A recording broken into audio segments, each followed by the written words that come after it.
আল্লাহ নবী গো পাথরটা এমন ভাবে জুড়ে চাক্কা মেরে তার মাথা বরাবর ছেড়ে দিলাম, সাথে সাথে মাথা চিটকায়া রক্তগুলো আমার কাপড়ে ভিজে যায়।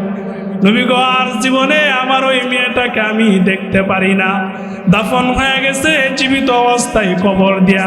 আমি যখন বাড়িতে আসলাম আর আমি খাইতে পারি না, ঘুমাইতে পারি না গো নবী। নবী গো আজও পর্যন্ত আমার ওই মেয়ের কান্নার কথা আমার কানে স্মরণ হয়ে যায়।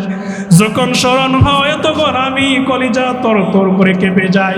আমার মেয়ের কান্নার আওয়াজ যদি আমার কানে আইসা পড়ে গো নবী, আমি দাঁড়ানো থেকে বৈশা যাই, বসা থেকে শুয়ে পড়ি।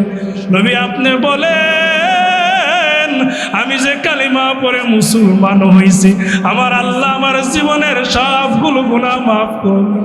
আল্লাহ পাক রব্বুল আলামিন বলেন, বান্দা দুনিয়াতে আইসা কি করে, কতটুক সওয়াবের কাম করে, কতটুক ইবাদতের কাজ করে, সবগুলো দুনিয়ার কেউ না জানলেও আমি আল্লাহ কিন্তু জানার বাকি নাই।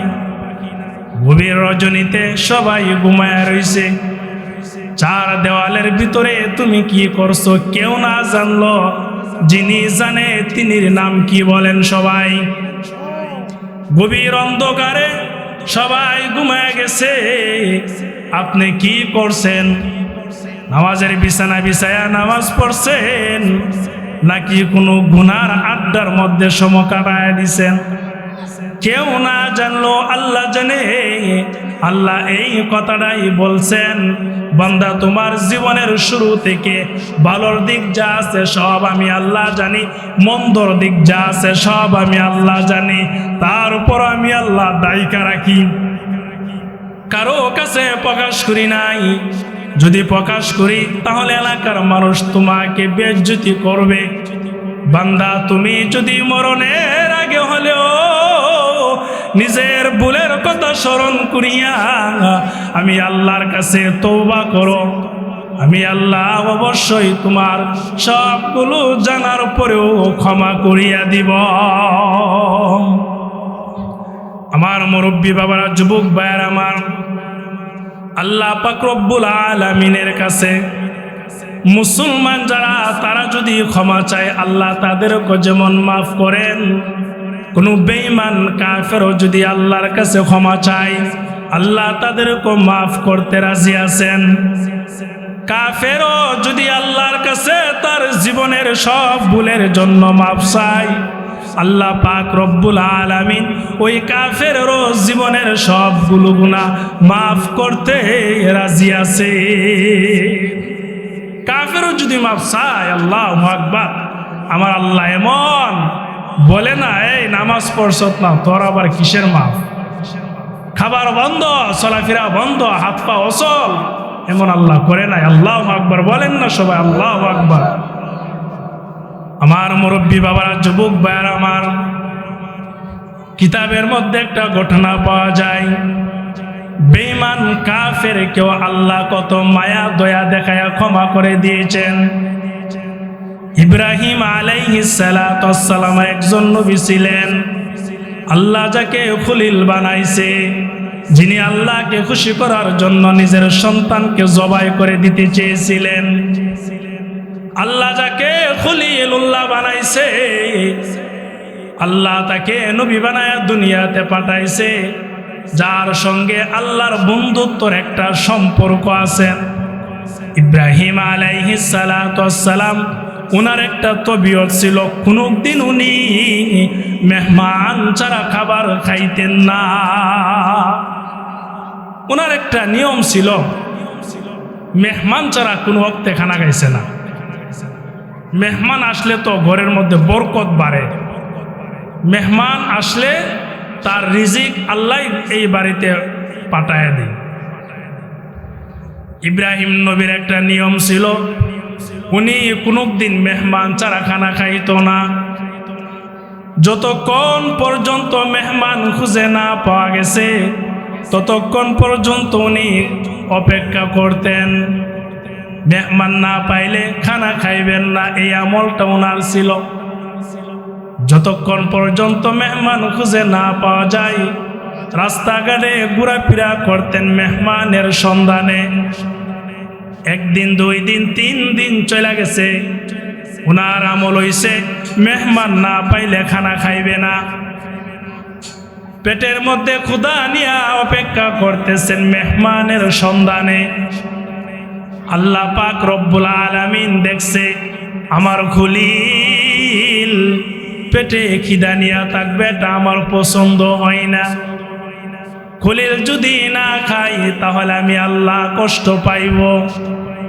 জান্নাতের ভিতর থেকে ফেরেশতা পাঠায়া ইব্রাহিমের বাড়ির মেহমান বানায়া দিছে। আল্লাহ বলেন, ও জিব্রাইল যাও, দৌড়ায় যাও, ওই যে গিয়া দেখো জমিনের মধ্যে আমার খলিল ইব্রাহিম, তার একটা আমল মেহমান না পাইলে খানা খাইব না। মেহমানের অপেক্ষায় করে সারাদিন কাটায় দিছে, খাবার তো উনি খাই না, পেটে খুবই ক্ষুধা। যাও জিব্রাইল, জান্নাতের ভিতর থেকে তুমি কয়েকজন ফেরেশতা নিয়া আমার খলিলুল্লাহর বাড়ির মেহমান হয়ে যাও। জিব্রাইল চলে আসছে। আল্লাহর খাস বান্দা ছিল, তারা নবী ছিলেন, খলিলুল্লাহ আল্লাহ উপাধি দিয়েছে। জিব্রাইল আইসা ওনারকে বলতেছেন, ইব্রাহিম, আল্লাহ আমাদেরকে পাঠাইছে আপনার বাড়ির মেহমান, আসেন খানা খাই। বাড়িতে গেছে, যাওয়ার পর ইব্রাহিম নবী তো বুজুর্গ, আল্লাহওয়ালা, আল্লাহর খলিল সুন্নত তরিকায় খানা খাইতেছে। সমস্ত খানা দস্তরখানার মধ্যে নিয়ে নিচে তাকায় তাকায় উনি খাবার খাইতেছে। কিন্তু মেহমান যে 2-4 জন সামনে বসছে, তারা তো মনে করেন হাত উপর উঠায় বসে রয়েছে, তারা তো খাই না। ইব্রাহিম নবী খানা খাইতেছে ঠিকই, পর্দার আড়াল থেকে ইব্রাহিম নবীর স্ত্রী দেখছে। দেখা বলে, নগো আল্লাহর হাবিব, ও আল্লাহর খলিল, আজকে কোন মেহমানকে দাওয়াত করে নিয়ে আসছেন? আপনি খানা খাইতেছেন, তারা তো খানা খাই না, ব্যাপার কি? ইব্রাহিম নবী চেহারা উঁচু করে দেখেন, সত্যই তারা তো খায় না। ডাক দিয়ে বলেন, কিরে মেহমান, খানা খাও না, কারণ কি? কারণ কি? খানার মধ্যে কি লবণ কম হয়েছে নাকি? মরিচ কম হয়েছে নাকি? রান্না কি স্বাদ হয়েছে না, এই জন্য কি খাও না? কারণ কি তোমরা খাও না কেন? তোমরা না খাইলে তো আমি ইব্রাহিম খাবো না। মেহমান 2 জন ডাক দিয়ে বলেন, ও আল্লাহর খলিল, আমরা তো খানা খাওয়ার জাতি না, যেই জাতি খানা খাই এই জাতি তো আমরা না। আমরা এমন জাতি, আমাদের ধর্মের মধ্যে, আমাদের জীবনে কোনো খানা নাই। কেন তোমরা কি খাওন খায়া বেঁচে থাকো নাই? বলেন, না না, এই শহরের কোনো মানুষ না, আমরা হইলাম জান্নাতের ফেরেশতা। আল্লাহ পাক রব্বুল আলামিন আমাদেরকে পাঠাইছে আপনার বাড়ির মেহমান হওয়ার জন্য। ওগো নবী, আমরা খাইব না, আমরা ফেরেশতা জাতি, আমাদের কোনো খাবার দাবার নাই। আপনাকে খাওয়াইবার জন্য আল্লাহ তাআলা আপনার বাড়ির মেহমান আমাদেরকে বানায়া দিছে। ফেরেশতা আসছে, কিন্তু আমার মুরব্বী বাবারা ঘটনা কমে দেখা যায়। 2 দিন 3 দিন চলে গেছে, কোনো মেহমানের সন্ধান নাই।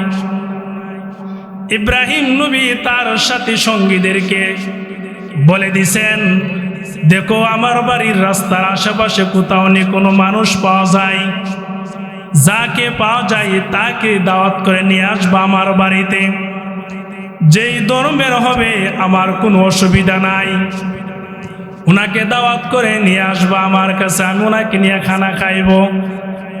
ইব্রাহিম নবীর সাথী সঙ্গীরা সবাই রাস্তাঘাটে ঘোরাফেরা করে, তালাশ করে কোথায় মানুষ পাওয়া যায়।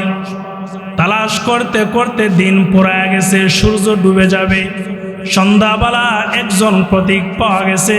কিতাবের মধ্যে ঘটনা বর্ণনা করেন, ইহুদি ধর্মের একজন মানুষ, ওনাকে ইব্রাহিম নবী দাওয়াত করে বাসায় নিয়ে আসছে।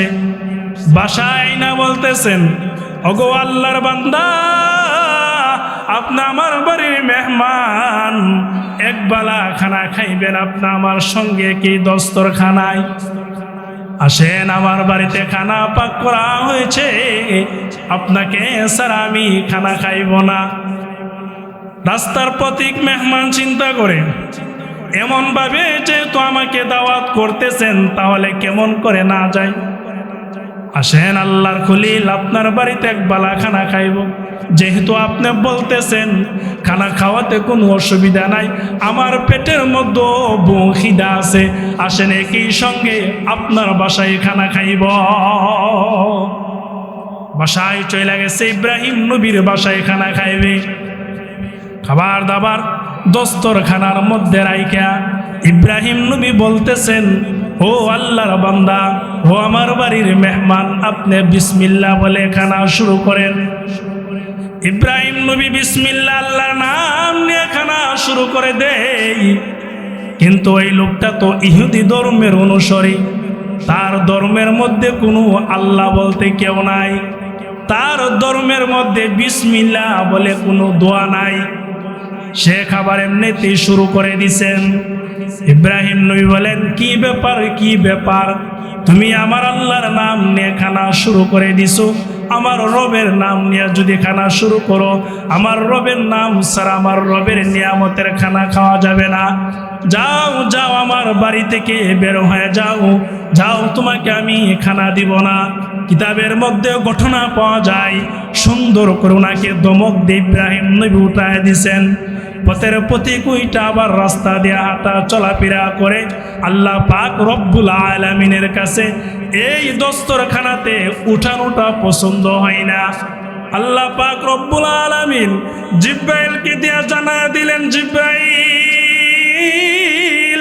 যাও যাও, আমার খলিলকে গিয়ে জানায়া দাও। জিব্রাইল আইসা বলেন, আল্লাহর খলিল, আপনি যে লোকটাকে উঠায় দিছেন কাজটা কিন্তু ভালো করেন নাই, আপনি ওই লোকটাকে তাড়াতাড়ি ধরে নিয়ে আসেন। আল্লাহ কিন্তু কষ্ট পাইছে, সহ্য করতে পারে নাই। আল্লাহ ডাক দেয়া বলেন, ও ইব্রাহিম, তোমার বাড়িতে একবেলা খানা খাওয়ার জন্য বসে গেছে, তোমার রবের নাম না নেওয়ার কারণে বাতের পিলিট থেকে তাকে উঠায় দিছো। ইব্রাহিম, তুমি জানোনি আজ থেকে 80 বছর পর্যন্ত ওই বেধর্মী ইহুদি ধর্মের অনুসারী আমি আল্লাহকে আল্লাহ বলে একটা ডাক দেই না, আমি আল্লাহর কুদরতি পায়ে একটা সেজদা দেই না, আমি আল্লাহকে বলে মানে না, বুঝে না, বিশ্বাস করে না। তারপরও 80 বছরের ভিতরে আমি আল্লাহ তাকে প্রতিদিন 3 বেলা খাবারের ব্যবস্থা করে যাই। কোনদিন আমার নাম বলা না করার কারণে তার খাবার বন্ধ করি নাই। ইব্রাহিম, তুমি কাজটা ভালো করো নাই, শুধু একবার তোমার রবের নাম না নেওয়ার কারণে বাতের পিলির থেকে উঠায় দিছ। যাও যাও, দৌড়ায়া গিয়া ওই আমার বান্দাকে খুঁজে বাইর করে তার জন্য খাবারের ব্যবস্থা করিয়া দাও। যাও, তাকে নিয়ে আসো, খাবারের ব্যবস্থা করিয়া দাও। ইব্রাহিম নবী চলে গেছে তার কাছে, আবার গিয়া বলেন, ও ভাই, ভুল হয়েছে, ক্ষমা করেন, আসেন। আপনাকে দস্তরখানা থেকে উঠানোটা আল্লাহ পছন্দ করে নাই। আমার আল্লাহ আমাকে জানায় দিছেন আপনাকে নিয়ে খাবার খাওয়ার জন্য।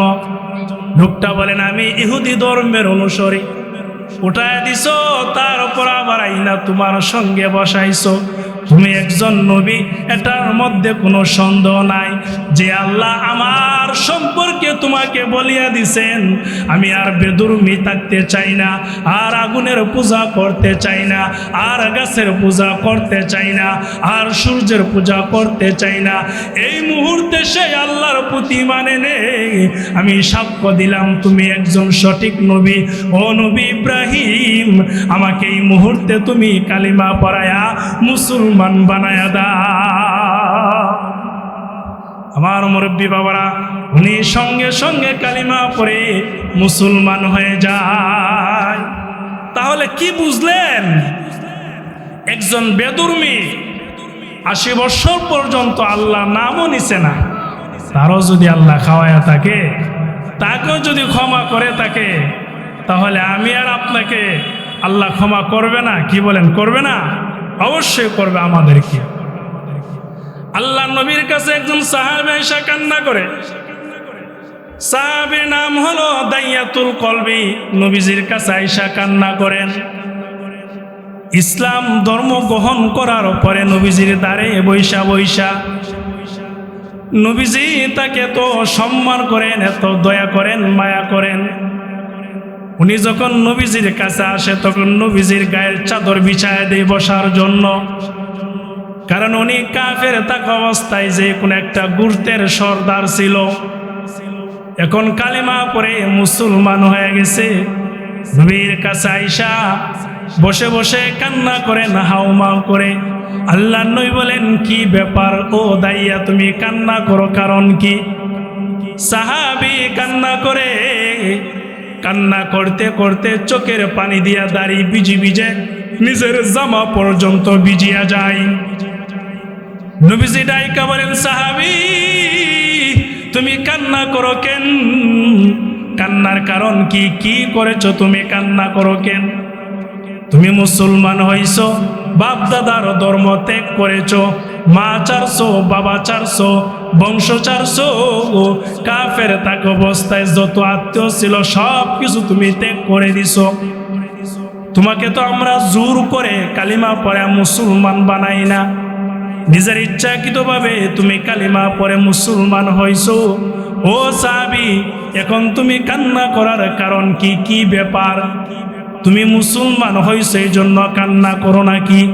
সাহাবী বলেন, আল্লাহর নবী গো, মুসলমান হওয়ার জন্য কান্দি নাই, বাবার ধর্ম ত্যাগ করার জন্য কান্দি নাই, মা বাবা ত্যাগ করার জন্য কান্দি নাই, আমার আত্মীয় স্বজন সবাইকে ত্যাগ করার জন্য কান্দি নাই। নবীজি বলেন, তাহলে কিসের জন্য কান্না করো রে সাহাবী? সাহাবী বলেন, আল্লাহর নবী গো, আমি কান্না করার কারণ হলো আমি কাফের থাকা অবস্থায় এমন কাজ করেছি, এমন গুনাহ করেছি যে গুনাহ এই আরবের কোনো কাফের করে নাই। ও নবী, আপনি বলেন আল্লাহ আমার ওই গুনাহগুলো মাফ করবে কিনা? আল্লাহ রাসূল বলেন, অবশ্যই আল্লাহ তাআলা তোমাকে মাফ করবে। ইন্নাল ইসলামা ইয়াহদিমু মা কানা ক্বাবলাহু ওয়া ইন্নাল হিজরাতা তাহদিমু মা কানা ক্বাবলাহু ওয়া ইন্নাল হাজ্জা ইয়াহদিমু মা কানা ক্বাবলাহু। কেউ যদি ইসলাম ধর্ম গ্রহণ করে, এর আগে যত গুনাহ করছে ইসলাম গ্রহণ করার কারণে আল্লাহ সব মাফ করিয়া দেয়। সাহাবী, তুমি ইসলাম গ্রহণ করেছো, আল্লাহ অবশ্যই তোমাকে মাফ করবে। সাহাবী তারপর আরো কান্না করেন। নবীজি বলেন, ক্ষমার ঘোষণা শোনার পরও কেন কান্না করো? সাহাবী বলেন, আল্লাহর নবী গো, এমন গুনাহ করেছি আমার নিজের কলিজার টুকরা কন্যাকে জীবিত অবস্থায় দাফন করেছি। ইয়া রাসূলুল্লাহ, ইয়া হাবিবাল্লাহ, ওগো আল্লাহর হাবিব বলেন, আমার ওই গুনাহটা আল্লাহ ক্ষমা করবে কিনা বলেন। নবী, আমি যখন কাফের থাকা অবস্থায় ব্যবসা করার জন্য বহু দূরে যাইতাম, নিজের ঘর বাড়ি রাইখা ব্যবসার মাল সামানা নিয়া আমি বহু দূরে গিয়া বছর পর ব্যবসা করতাম। আল্লাহ নবী গো, একবার দেখা যায় কাফের থাকা অবস্থায় আমি ব্যবসা করার জন্য চলে যাব, এমন সময় আমার স্ত্রীর পেটের মধ্যে একটা সন্তান আছে। আমার স্ত্রীকে আমি বলে গেলাম, ওগো আমার বিবি, তোমার ঘরে যদি সন্তানটা ছেলে হয় তাহলে সুন্দর করে তাকে সযত্ন করে সুন্দর করে বড় করবা। আমি ব্যবসা থেকে আইসা যেন তার জবান থেকে বাবা বাবা ডাক শুনতে পাই, মানুষ যেন আমাকে ছেলে সন্তানের বাবা বলে পরিচয় দেয়। আর যদি তোমার ঘরের সন্তানটা মেয়ে হয়ে যায়, ওগো আমার বিবি, আমি তোমাকে পরিষ্কার করে বলে গেলাম, ওই মেয়ে সন্তানের চেহারা আমি দেখতে চাই না। মেয়ে সন্তানরা হওয়ার সঙ্গে সঙ্গে আমি বাড়িতে আসার আগে আগে যেই কোনোভাবেই হোক প্রয়োজনে তাকে জীবিতভাবে হইলেও মাটির নিচে দাফন করে দিবা, মানুষ যেন আমাকে মেয়ের বাবা না বলতে পারে। সাহাবী বলেন, আল্লাহর নবী গো, আমি এই কথা আমার বিবির কাছে বইলা আমি চইলা গেলাম ব্যবসা করার জন্য। আস্তে আস্তে ব্যবসা করি, দিন যাইতেছে, রাত্র যাইতেছে, বৎসরের পর বৎসর চলে গেছে। প্রায় 7 বছর পরে আমি সাহাবী আবার নিজের বাড়িতে ফিরলাম। ইয়া রাসূলুল্লাহ, বাড়িতে আইসা দেখি আমার বাড়ির গেইটের মধ্যে ছোট একটা বাচ্চা মেয়ে সন্তান, খুবই সুন্দর, চেহারাটা একবারে পরিষ্কার কাঁচা গোলাপের মতো। এমন একটা কন্যা সন্তান বাড়ির গেইটের মধ্যে আমাকে দেখা বাবা বাবা বলে ডাক দিতেছেন। আল্লাহর নবী গো, আমি ওই কন্যার মুখের জবান থেকে বাবার ডাকটা শুই না, আমার ভিতরে আর রাগ গুসা নিয়ন্ত্রণ করে রাখতে পারলাম না। চইলা গেলাম আমার বিবির কাছে। বিবির কাছে গিয়া বললাম, বিবি রে, ওই কন্যাটা কে আমাকে বাবা বলে? বিবি আমার এবার বলতেছেন, স্বামী আমার বহুদিন পরে ব্যবসা করে বাড়িতে চলে আসছেন, খাবার দাবার খেয়ে বিশ্রাম করেন, সবগুলো ঘটনা আমি আপনার কাছে খুলে বলতেছি। সাহাবী বলেন, আল্লাহর নবী গো, আমি যখন খাবার দাবার খেয়ে বিশ্রামের জায়গায় চলে গেলাম, তখন আমার বিবিকে আবার জিজ্ঞাসা করলাম, ওরে বিবি, বলো এই কন্যাটা কার কন্যা? আমাকে কেন কন্যা সন্তান বাবা ডাকবে? তার পরিচয় কি? তার বাড়ি কোথায়? আল্লাহর হাবিব, আমি যখন আমার বিবির কাছ থেকে এই পরিচয়টা চাইলাম, আমার পরিচয় আবার বিবি আমার কাছে দিতেছেন। ওগো স্বামী আমার, আপনি চলে গেছিলেন ব্যবসা করার জন্য, বহুদিন ব্যবসাতে কাটায় দিছেন, গর্বে যেই সন্তানটা রাইখা গেছিলেন গো স্বামী, আপনি বলেছিলেন যদি ছেলে সন্তান হয় তাহলে তাকে সযত্ন করে লালন পালন করে বড় করব। ওগো স্বামী আমার, কিন্তু আল্লাহর রহমতে আল্লাহ আমার পেটে থেকে ছেলে না দিয়ে একটা মেয়ে সন্তান দিছে। ওই মেয়েটা আজকে আপনাকে বাবা বলে ডাক দিতেছেন। দাইয়াতুল কলবি বলেন, তাহলে আমি না তোমাকে বলেছিলাম ওই মেয়েটা হলে জীবিত দাফন করে দেওয়ার জন্য? ওগো নবীজি, আমার বিবি তখন বলতেছেন, স্বামী আমার, একবার দুইবার না, আপনার কথা রাখতে গিয়া আমি তিনবার চেষ্টা করলাম ওই মেয়েটাকে দাফন করার জন্য, তারপর আমি দাফন করতে পারি নাই। দাফন করতে পারি নাই কারণ হলো, আমি মা আমার পেট থেকে ওই সন্তানটা আগমন করেছে। যখন আমি তাকে জীবিত কবর দিতে যাই, তখন তার চোখ আমার চোখ এক হয়ে মায়া লেগে যায়। ও স্বামী গো, আমি পারলাম না দাফন করতাম, কারণ আপনি জানেননি ওই সন্তানরা জন্ম দিতে আমার কত কষ্ট হয়েছে। 10 মাস 10 দিন পর্যন্ত পেটে ধারণ করলাম, কত রাত্র জাগ্রত তাইকা কাটায় দিলাম, কত রাত্র আমি ঘুমাইলাম না, কত বালা খানা নাই খেয়ে কাটায় দিলাম। প্রতিদিন রাত্রে আমার আত্মীয় স্বজনের কাছ থেকে চিরদিনের জন্য বিদায় নিতাম আমি। পেটের ক্ষুধা নিয়া যখন খাবার সামনে নিয়া বইসা গেলাম, ছোট ছোট পা দিয়া ওই কন্যা পেটের ভিতর তাই আমার কলিজার মধ্যে আঘাত করেছে। এমন সময় বাতের পিলিটটা ধাক্কা দিয়া সরাইয়া উঠে গেছি। এলাকার মানুষের কাছ থেকে বারবার আমি বিদায় নিছি, মনে হয় বাঁচব না। ওগো স্বামী, কত কষ্ট করে সন্তানরা জন্মগ্রহণ হয়েছে, যেদিন আমার পেট থেকে দুনিয়াতে আগমন করেছে, তার ওই সুন্দর চেহারা দেখা 10 মাসের পেটের কষ্ট আমি ভুলিয়া গেলাম। আল্লাহ নবী গো, আমার বিবি এবার পরিচয় দিতেছেন। দাইয়াতুল কলবির স্ত্রী বলেন, আমি পারবো না তাকে দাফন করতে। ও স্বামী, তাকে আর মারতে হবে না। দেখেন না গো স্বামী, আপনার চেহারার সঙ্গে তার চেহারার একটা মিল আছে। 7টা বছর পর্যন্ত আপনি ব্যবসা করেছেন বহু দূরে, আর ওই সুন্দর বাচ্চার চেহারার দিকে তাকাইয়া আমি আপনার কথা ভুলে গেছি। এই যে একটা কষ্ট করে সন্তানরা দুনিয়াতে আগমন হয়েছে, তার চেহারাটা এত সুন্দর, এই জন্য তার নাম রাখছি জামিলা। ও স্বামী গো, তাকে দাফন করতে হবে না, মারতে হবে না, আসুন দুইজনে মিলে এই মেয়েটাকে জামিলাকে সুন্দর করে একটা সংসার সাজায়া দেই।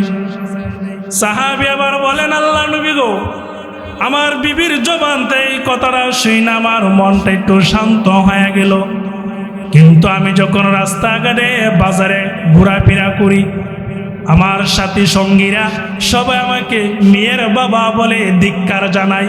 মেয়ের বাবা এই কথা বলে ধিক্কার জানাই। তখন আমি আমার সিদ্ধান্ত পরিবর্তন করে ফেললাম।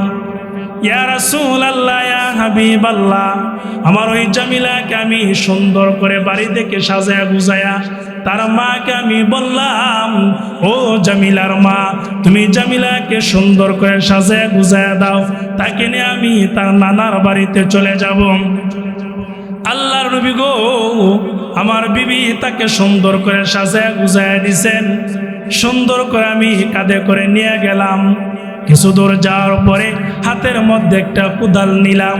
হাঁটতে হাঁটতে বহু দূর গিয়া কাবাগরের উত্তর পাশে মরুভূমির মাঝখানে, যেখানে কোনো মানুষের সন্ধান নাই, যেখানে কোনো ঘর বাড়ির কোনো সন্ধান নাই, মরুভূমির মাঝখানে আমি গিয়া আমার ওই জামিলাকে সুন্দর করে এক জায়গায় বসায়া হাতের কোদাল দিয়ে আমি মাটি খনন করতে শুরু করে দিলাম।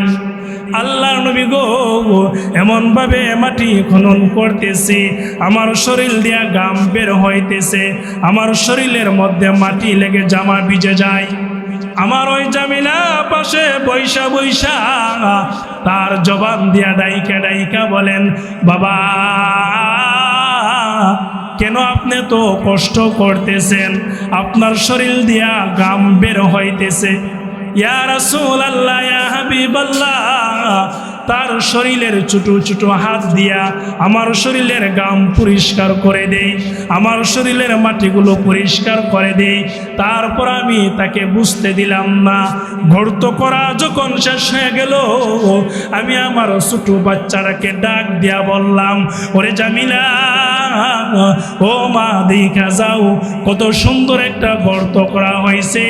এই কথাটা বলার পরে জামিলা সুন্দর করে গর্তের পারে কাছে দাঁড়ায় যখন নিচের দিকে তাকাইছে, আল্লাহর নবী গো, তখন আমি বাবা হইয়া আমার কলিজার টুকরা কন্যাটাকে পিছন দিক দিয়ে একটা আঘাত করে ধাক্কা দিয়ে গর্তের ভিতর আমি নিক্ষেপ করে দিলাম। জীবিত অবস্থায় গর্তের ভিতরে ফেলে তার উপর আমি মাটি দেওয়া শুরু করে দিলাম। হাউমাউ করে চিৎকার করতেছে আর বলতেছে, বাবা, আর জীবনে আপনাকে আমি বাবা বলে ডাক দিব না। যদি আপনাকে বাবা বলে ডাক দিলে আপনার লজ্জা হয়, বাবা, আপনার কাছে আমি জীবন ভিক্ষা চাই, আপনি আমাকে ছেড়ে দেন। এমন দূরে যাব যেই দূরে গেলে আপনার কোনো সন্তান পাওয়া যাবে না। বাবা, আমি তো জানি সন্তান বিপদে পড়লে বাবা এসে পিছনে দাঁড়ায়। আজকে আপনি বাবা হইয়া আমার জন্য আপনি আজরাইল হইয়া চলে আসছেন রে বাবা। যদি আমার মা জানে আমাকে এবারের মতো শেষ করে দিচ্ছেন, পাগলের মতো মা রাস্তাঘাটে ঘোরাঘুরি করবে। বাবা, আপনি আমাকে এমন ভাবে বিনাশ করে দিবেন, আপনি আমাকে আগে কেন বললেন না রে বাবা? বাবা, আপনার কাছে আমি জীবন ভিক্ষা চাই, আপনি আমাকে ছেড়ে দেন। জীবনে কোনোদিন আপনাকে বাবা বলে আমি পরিচয় দিব না। সাহাবী বলেন, আল্লাহর নবী গো, এমন ভাবে কান্না করতেছে আমার মেয়েটা। তারপরে আমার পাষাণ কলিজা নরম হলো না। আমার মেয়ের এই জবানের কান্নার আওয়াজ শুই না আমি এমনভাবে পিছন থেকে একটা পাথর মাথা পর্যন্ত উঠাইলাম।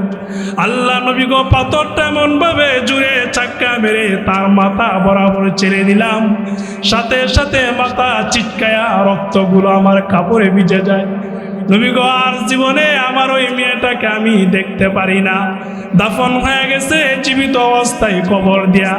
আমি যখন বাড়িতে আসলাম আর আমি খাইতে পারি না, ঘুমাইতে পারি না গো নবী। নবী গো আজও পর্যন্ত আমার ওই মেয়ের কান্নার কথা আমার কানে স্মরণ হয়ে যায়। যখন স্মরণ হয় তখন আমি কলিজা তর তর করে কেঁপে যাই। আমার মেয়ের কান্নার আওয়াজ যদি আমার কানে আইসা পড়ে গো নবী, আমি দাঁড়ানো থেকে বৈশা যাই, বসা থেকে শুয়ে পড়ি। নবী আপনি বলেন আমি যে কালিমা পড়ে মুসলমান হয়েছি, আমার আল্লাহ আমার জীবনের সবগুলো গুনাহ মাফ করবে। আল্লাহ মাফ করবে কিনা আপনি আমার মুরব্বী বাবারা, যুবক ভাইয়ের আমার, সাহাবীর ওই কথা শুনিয়া নবীজি কান্না করে, আউমা করে কান্না করে বলে, সাহাবী রে, এমন গুনাহ কি কোনো মানুষে করতে পারে না? সাহাবী, তুমি কালিমা পড়ে মুসলমান হইছো ঠিক আছে, তবে তোমার এই বড় গুনাহটা আল্লাহ ক্ষমা করবে কিনা আমি জানি না, তবে একটু অপেক্ষা করো, আল্লাহর পক্ষ থেকে কি এলান আসে, একটু অপেক্ষা করো। নবীজি কান্না করে, সাহাবী কান্না করে, উপস্থিত সমস্ত সাহাবী হাউমা করে কান্না করে। এমন গুনাহ কি কোনো মানুষে করতে পারে কিনা বলেন? এমন সময় আল্লাহ পাক রব্বুল আলামিন জিব্রাইলকে দিয়া সংবাদ পাঠায় দিলেন, জিব্রাইল যাও তুমি আমার বন্ধু কানে গিয়া খবরটা পৌঁছায় দাও।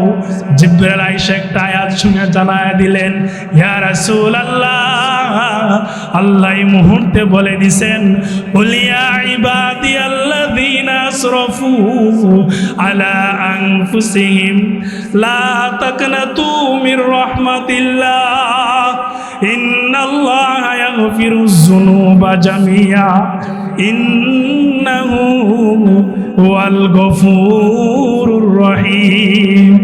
নবী আপনার চোখের পানি পুছেন, চোখের পানি পরিষ্কার করেন গো নবী। সাহাবীদেরকে বলেন কান্না না করার জন্য। আল্লাহ পাক রব্বুল আলামিন বলেছেন, দাইয়াতুল কলবি যেমন ভাবে তওবা করে মুসলমান হয়েছে, তার এত বড় পিছনের গুনাহটাও আল্লাহ মাফ করে দিয়েছেন গো নবী। নবী আপনি কান্না করবেন না। আল্লাহ বলে দিছেন, বান্দা কখনো যেন লা তাকনাতু মির রাহমাতিল্লাহ, আল্লাহর রহমত থেকে নৈরাশ হয় না রে বান্দা। মুরব্বী বাবারা, যুবক ভাইরা আমার, এই কথাটাই বুঝাইতে চাইছিলাম। বুড়া হয়ে গেছেন, সমাজের কেউ আপনাকে সম্মান দেয় না, সমাজের কেউ আপনাকে দেখতে পারে না, দাঁত পড়ে গেছে, শরীরের শক্তি চইলা গেছে, তারপরও যদি আল্লাহ ঘোষণা করে জানায় দেন লা তাকনাতু মির রাহমাতিল্লাহ, ও গুনাহগার, আমার আল্লাহর রহমত থেকে নৈরাশ হইও না। যদি আমরা আশা আকাঙ্ক্ষা নিয়া আল্লাহর কাছে আজকে তওবা করি, অবশ্যই অবশ্যই এই প্যান্ডেলের ভিতর থেকে একজনের পানির কান্নার পানির বিনিময়ে আল্লাহ সকলকে মাফ করতে পারে, অবশ্যই মাফ করবে আল্লাহ। আল্লাহ পাক রব্বুল আলামিন এটাই জানাই দিছেন, হে আমার বান্দা বান্দিরা, তোমরা নৈরাশ হয় না, লা তাকনাতু মির রাহমাতিল্লাহ। যত গুনাহ করছো, গুনাহ নিয়ে যদি কবরে আসো, বান্দা রেহাই পাইবা না, ও বান্দা রেহাই পাইবা না। তুমি ক্ষমা করে জীবনের সবগুলো ভুলের জন্য মাফ চায়, আত্তাইবু মিনাদ যামবি কামাল লা যামবালা। আল্লাহ রাসূল বলেন, কেউ যদি আল্লাহর কাছে খালেসভাবে তওবা করে, আল্লাহ তাকে এত পবিত্র বানায় দেয় যেন সে বুড়া হলেও মার গর্ভে থেকে জন্ম হলে যেমন পবিত্র, এমন পবিত্র বানায় দেয়। সুবহানাল্লাহি ওয়া বিহামদিহি। আমরা আজকে তওবা করব, মাহফিল শেষ পর্যন্ত থাকবেন, অবশ্যই আল্লাহ আপনাদের সবাইকে মাফ করবে। এই কথা বলে মুরব্বী বাবারা, যুবক ভাইরা, আমারও তো চিনে নেই আপনাদের এই মসজিদের ইমাম, আমি তো আর আলোচনা করি, আল্লাহ বাসাইলে আরও পুরো এক সময় করবো। যতটুকুই বলা হয়েছে আল্লাহ আমাদেরকে আমল করার তৌফিক দান করুক। বাকি কোনো এক সময় যদি আল্লাহ ব্যবস্থা করে তখন হবে আলোচনা। এই বলে আজকের বক্তব্য বলে শেষ করে সকলের কাছ থেকে বিদায় নিলাম। ওমা আলাইনা ইল্লাল বালাগ।